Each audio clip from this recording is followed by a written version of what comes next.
Hey guys, welcome back with me again in this channel.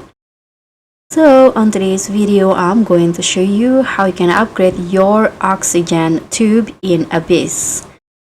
If you're tired of running out of your oxygen when you find a legendary fish in the game, in Abyss, your oxygen tube is your lifeline.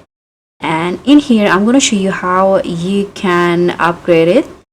So I'm going to show you the tube shop locations, and I just get started. So first you just need to go to the oxygen zone in here and just go left and you'll find the tube shop. So you can just talk to David in here to see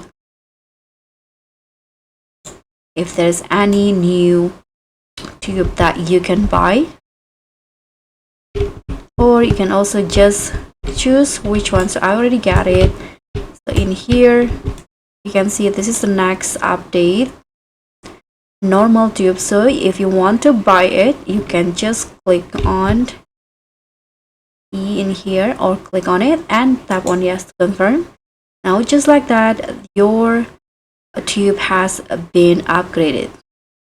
So that's all from me. Thank you so much for watching. Don't forget to like, comment and subscribe. Also click on thanks.